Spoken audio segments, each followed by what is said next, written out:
Thank you everybody for joining my meeting. I want you to wake up from your days and look around you.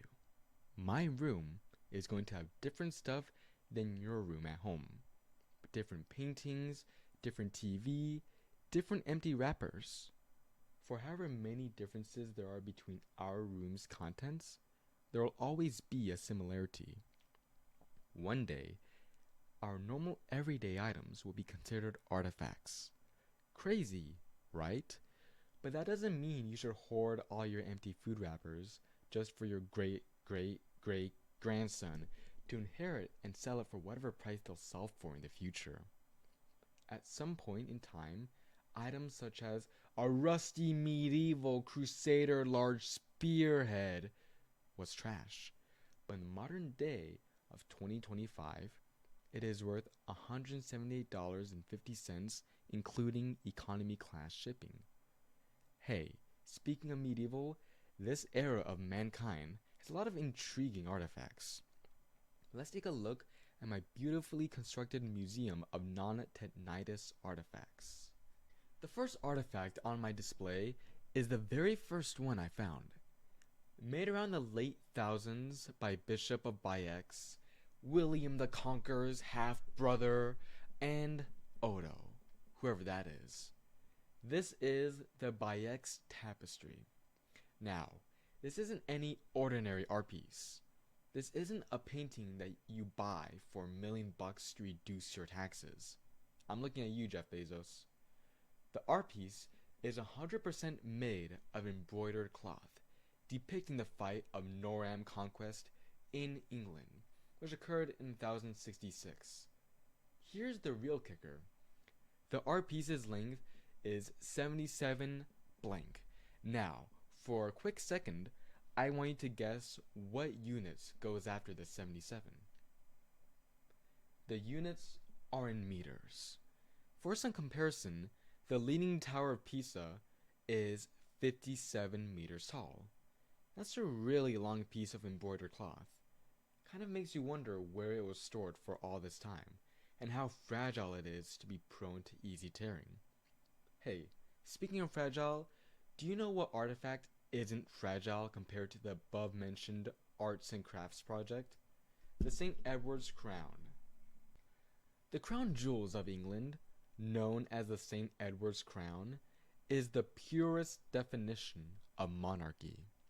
Made originally for King Charles II in 1661, the crown was the predecessor of another crown worn by Edward the Confessor, which was given the good old chop shop treatment during the English Civil War in 1642. The St. Edward's crown is made of shiny and solid 22-karat gold, rocking these gemstones: amethyst, emerald, sapphires, peridot, aquamarines, and tourmalines. The base of the crown has a band of ermine. It has 4 gold cross pates perpendicular to each other, 4 fleur-de-lis, along with 4 arches meeting in the middle of the crown, with the cherry on top being a gold cross. Such a wonderfully crafted artifact. Its beauty is astonishing. Hey, do you know how earlier I said all my artifacts were non-tetanitis artifacts? Yeah, I lied. Our next artifact is the Sutton Hoo helmet. The Sutton Hoo helmet was originally made by the Anglo-Saxons. A little backstory about these people. They were migrants stationed in Britain after a recent, for them at least, Roman withdrawal, which occurred around the 5th to 6th century. Over the years, Anglo-Saxons rose into power, especially military power. They had to develop armor and weapons for their soldiers, one of which is the one here. The Sutton Hoo helmet was discovered in 1939 during an excavation project in Suffolk, England. Ironically, this helmet was buried along with an entire Anglo-Saxon ship a couple thousand years ago. The condition of this helmet is immaculate for its age. The core of the Sutton helmet is made up of either iron, bronze, or copper. This artifact most likely consists of bronze because if it was copper, it would have been corroded to a teal color. I can't say for sure though.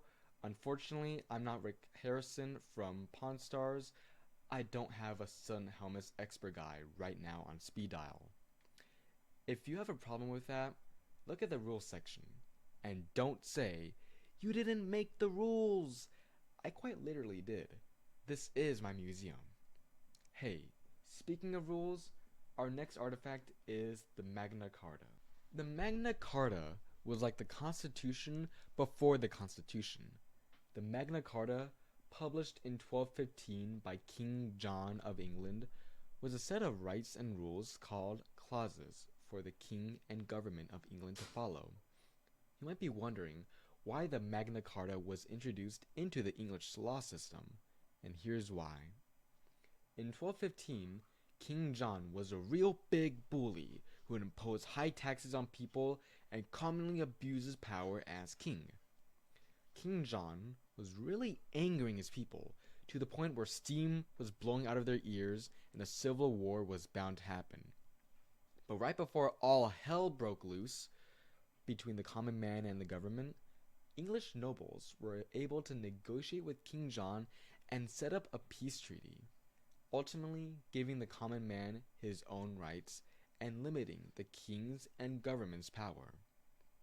A couple of important clauses from the Magna Carta were these. Clause 39 states that individuals can't be forcibly arrested and imprisoned without a fair legal trial. Clause 40 states no one will be held without justice, basically saying nobody is above the law and whoever commits a crime will be punished. I could go on with these clauses, but I don't want to hold you on for too long. My last artifact on display today is the Lewis chessmen. The Lewis chessmen, made around the 11th century, are a set of delicately carved chess pieces. The Lewis chessmen depicted the late Norse army, aka the Great Heathen Army, which was once a strong Viking group known for their invasion on medieval Europe around the 9th century. I say once because the group has disbanded. They're all dead. To be honest, I didn't need to point that out. The more you know. Lewis chessmen are believed to have been made in the town of Trondheim, Norway. However, they were discovered in the Isles of Lewis in Scotland in the 1830s. At some point, they were moved away from their hometown into Scotland. Interesting how that worked. And that is where my museum tour ends, ladies and gentlemen and non-binary friends. Thank you for coming. I hope you enjoyed the tour and please come back soon. Our museum is always open and continuously growing with new artifacts. Please see yourself at the door. What? What do you mean, where is the exit? Bro, find one or make one.